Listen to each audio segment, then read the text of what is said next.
Okay, I figured out a way of putting the witch hat in.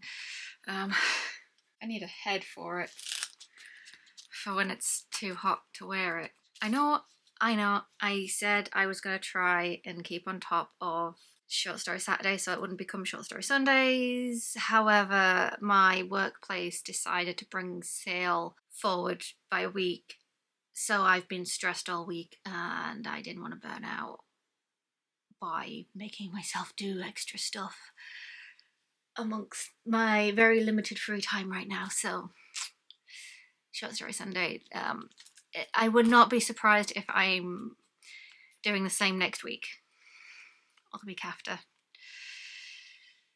I hope not. Too much is happening at work and I can only do so much. Anyways, hi Shell. And hello to all you other wonderful weirdos witching. So, Just a Nudge by Maureen McHugh. This it's kind of refreshing to come across a story that acknowledges the pandemic, because we are, oh no, stay up there for a bit, because we are following a nurse whose dad practiced witchcraft and spells, and Geordie themselves. It is Geordie, right? I swear. Yeah, because it's in first person. Because it's in first person, it becomes a little difficult to keep track of the I am pissed, I am this. Yeah. So Geordie and her wife Kayla, just wanting to double check on that as well. My dyslexia in this heat is unpredictable, so yeah. Oh boy, yikes. Yeah, we are following this couple who have quite a neighbour issue with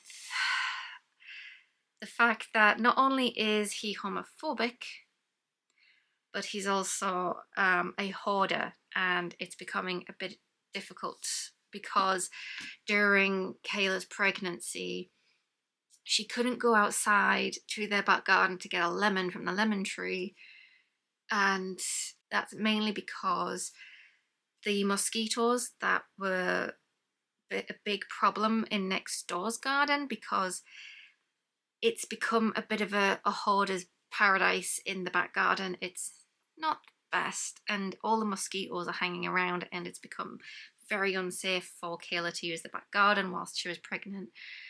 And now that they've got a baby, they don't want to bring an infection into in from the garden. So it's one of those instances where hoarding starts affecting the people around you unintentionally. Not only that, but they have neighbourly spats about Henry next door taking from their recycling bin and putting it on his driveway because he's got a weed problem, because they keep coming through the bricks that he put down on his driveway. So, and he's blaming the neighbour for suggesting of covering the ground. And Geordie was like, no, I meant you pull up all of the bricks and lay a tarp of some kind, a proper garden tarp, and just to prevent your weeds from coming through. Not what you're doing, because it becomes a bit of an eyesore. It's horrific just to have that next door. And so we've got not just that, but we kind of start this story with her coming back from work as a nurse, and it's not too relevant, but it does play a part in how cautious she is bringing stuff back, trying to make sure that they're not going to, that they're very health conscious when it comes to accidentally bringing an infection in to deal with their baby, so that she's always like on it trying to like put her scrubs in the wash the moment she gets back. And yeah, just the health conscious. It's not it's not overt. It's into the text in the ways that it would be. Like the nurse humor, because you kind of have to develop a humor in these jobs. Like the retail humor I have is somebody probably wouldn't understand, but I also have nurse humor because my mum was a nurse. It's just one of those things you develop in those jobs just to make it through a shift. And it does seep through into the writing quite well, in fact. And even Kayla has picked up on some of the nurse humor as well. And so they do have good banter with the nurse humor at the start. And then as the story picks up into the neighbor spats, that kind of sidetracks to a funeral in the family where Geordie's grandmother gives Kayla a witch bottle for protection. And the premise on that is that they use that they use urine or something like that, and Geordie's just like, oh yeah, we could just use like a cutting from his diaper. And so there's her doing that because there's the overprotectiveness from, even though it's supposed to be protecting and safeguarding from other magic, the more Geordie is very concerned about malicious homophobic attacks from next door. And so she puts together the witch bottle, burns it, and at some point during the confrontation about the wheelie bin and the recycling, she goes out to the front to find out that Henry has peed in it, and it's very full. And so she's had to sort that out because she's more adept to it as a nurse to clean it out. But she kind of takes one of the soaked pieces of paper from inside, puts it in a bag, and then hides it from Kayla, because not for any particular reason other than it's just nice to know she has something on next door, so that if push comes to shove, she can do something.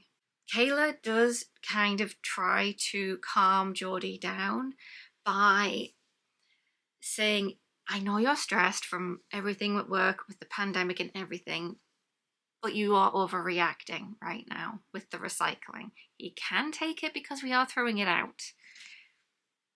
And so one day she does come back and apologise to Henry for overreacting about the recycling, which he's very taken aback by.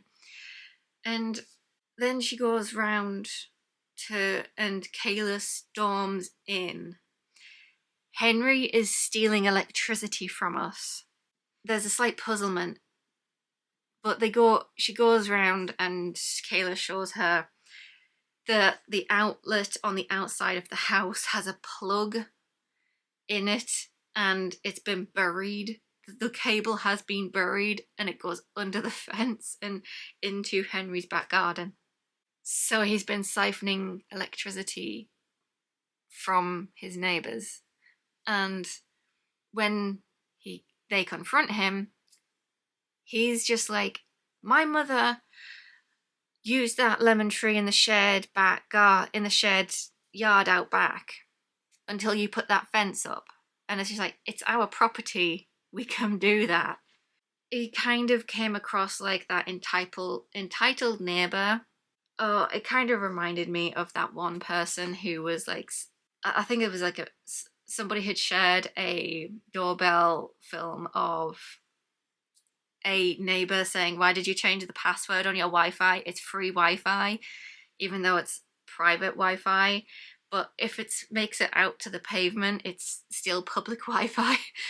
It's just that kind of weird entitlement that some people have over things that aren't theirs for no reason whatsoever. The argument gets heated, and Geordie is just like, call the cops because that is stealing.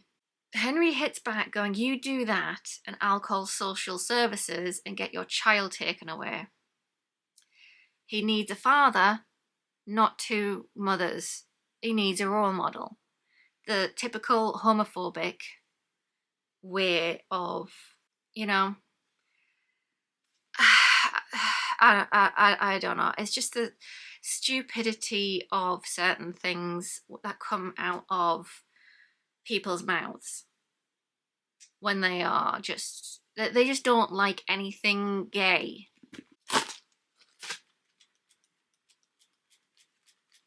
So yeah, there's that. And because when they first realized that they had issues with Henry way back, it was at first he thought they were just roommates, and then when Kayla was showing with her pregnancy, he was just like, so who's the father?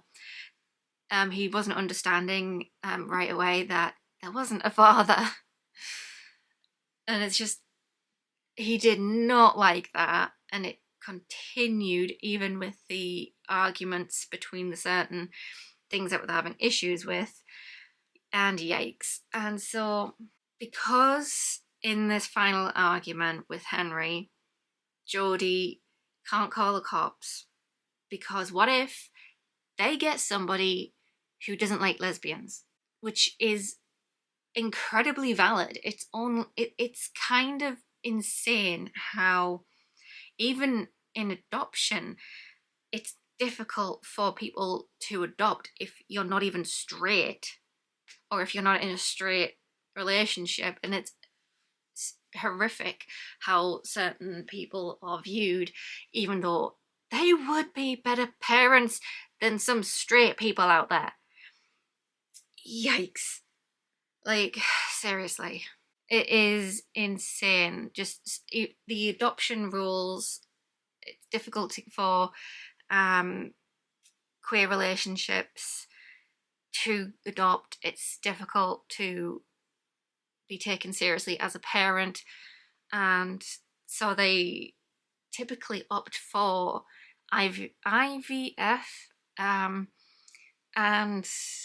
surrogates or that kind of thing. It's just, and then there's the chances of social workers deeming them unfit just because they're homophobic. Yeah, this kind of thing still happens. Thankfully, it's getting slightly better. However, I kind of can see how things are shifting slightly more homophobic in the government. Yeah, it's a nightmare. So, and this is set in Los Angeles, so I can only imagine what horrors await people in America right now.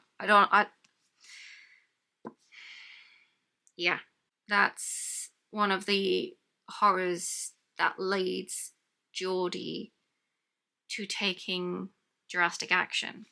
Practicing witchcraft took her father's life, she was sure of it. It's not explicit as to how or how it affects you, but she is aware of how to conjure up certain spells, like a light in the palm of your hand, to which she has taught Kayla how to do. For safety reasons, she doesn't do it. And she's kind of sworn off magic, just practicing witchcraft in general. Except now, she's about, 2 o'clock in the morning? Goes in the back garden, makes up a remedy of some kind of witch ointment. She says she doesn't have a certain ingredient, but she replaces it, and that's supposed to be the base of this oily concoction.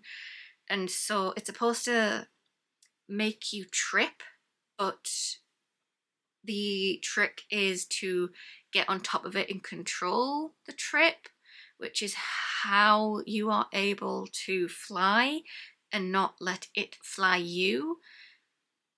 And we get this an amazing sequence where she has to she's like coated herself from head to toe in this ointment, and she separates from her body, and she's trying to regain control because she's not practiced witchcraft since she was a teenager.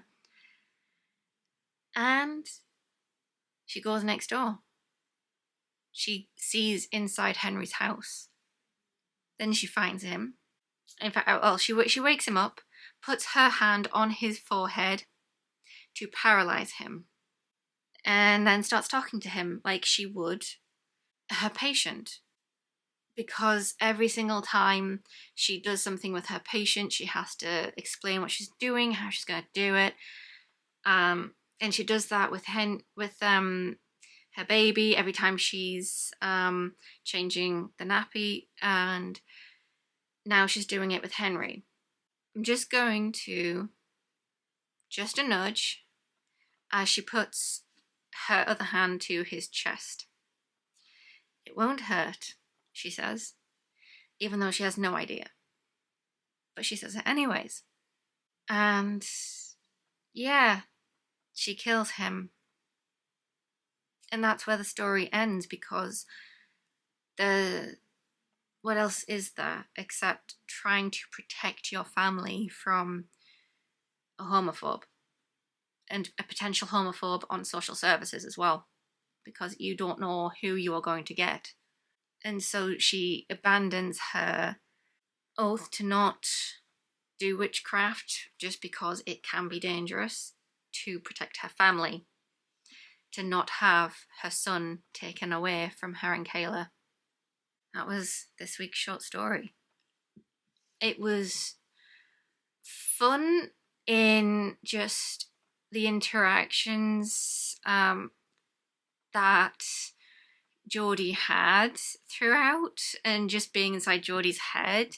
It certainly lent itself to like a very stressed out person, just, and also very understanding that her partner is also stressed out and is about to return to work for like a few hours a day as an accountant, whilst they are very sleep deprived.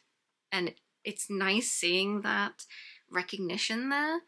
And yeah, it's just like a very supportive family, and just seeing the internal mechanics of Geordie's head work as she gets frustrated and then realizes that maybe she was a bit harsh before they confront him for stealing electricity. Yeah, it was very good. I did enjoy this one. Even with the horrors of homophobia that it tackled. And so, yeah, highly recommend this one. Nudge, just a nudge. But yeah. Bye, Shell. And bye to all the other wonderful weirdos witching.